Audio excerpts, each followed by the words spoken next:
What's going on, family? Listen, I didn't want to record on this, um, but I have to pay tribute because, Whitney Houston is, if you know me, you know how much and I say I love everybody, and I do, but Whitney Houston is a part of me. I love that woman still, still, and for eternity.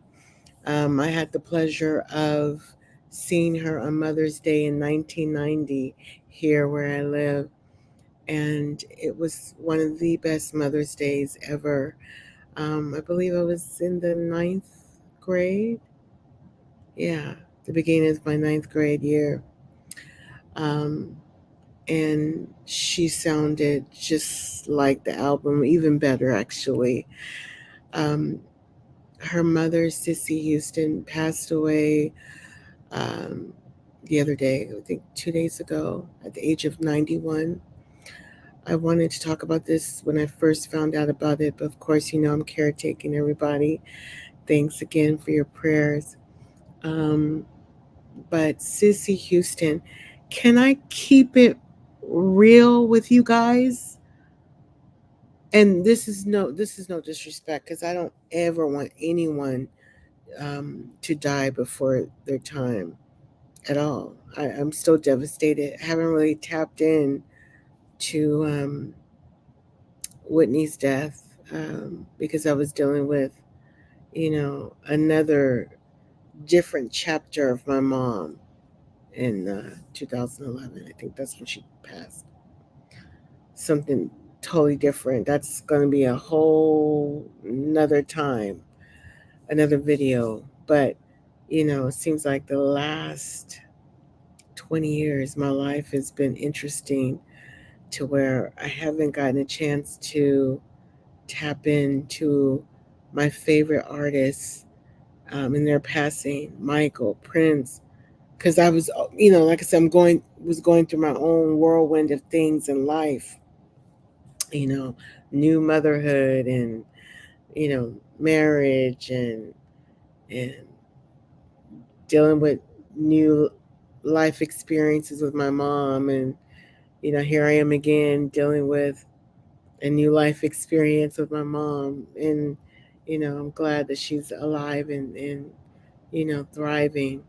But it is challenging, because you always expect your superheroes to be, you know, your superhero. And she still is mine, but you know what I mean? Like, you know, um, I mean, I don't want to sound superficial, but like, someone that is has the willingness to live, and then when you don't have the willingness, then things happen to your body and changes and mental changes, yada yada yada. Anyways, let me get back to what I was going to say to you guys. See how your girl rambles? So I was going to say no disrespect because um can I keep it real with you? Let me stay on task. When Whitney died, I thought it was going to be like, you know, um, a Carrie Fisher, the original Princess Leia, and her mom dying one day apart because they loved each other so much. I wasn't, and this is no disrespect because I'm glad that Cissy, um, kind of hung on more years after Whitney. But I thought because of when a two people have a broken heart and they love each other so much, and when one person dies, the other one dies either days or months later. Can I keep it real with y'all? I thought that was going to be the case between Cissy and Whitney, and I've been thinking about that for years. I was like, when Whitney died, I was like, "Ooh, is Cissy gonna go quickly?" Because her love for her child. And I'm like, again, you know, I no malice intent behind that. You just, you automatically think that when two people are so close optically, because I don't know them personally, but the way Princess Leia and her mom was allegedly close, like I don't know them personally either. When her mom died a day later after the daughter, I was like, yeah, as much as I was sad because I love both of them, devastated because you don't, again, I don't want nobody to pass away, but it just made sense. You know what I'm saying? Just like when, and not to bring Kobe up, but when he had his daughter that he was very close with and they died together, Vanessa was like, yeah, you just had to take her. She was saying that in her speech. If I'm misspeaking, please forgive me. But are you kind of getting the gist of what I'm saying? You know, when two siblings or father, daughter, mother, daughter, and they're so close together, it's like, oh, we can't, I can't live on this earth without you.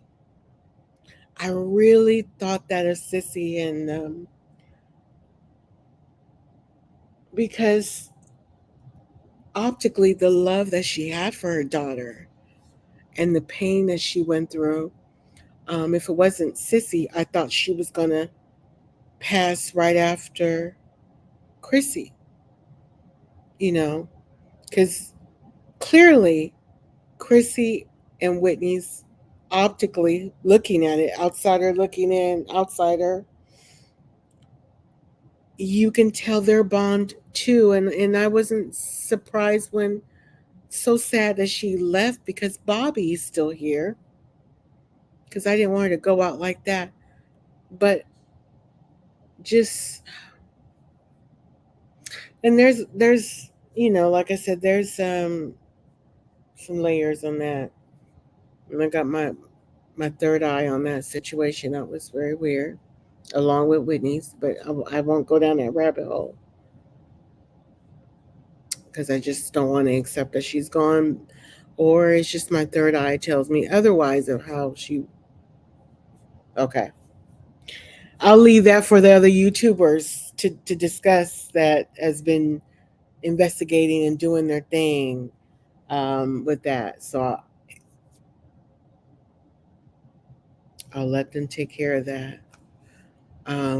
But anyways, I'm gonna stop talking.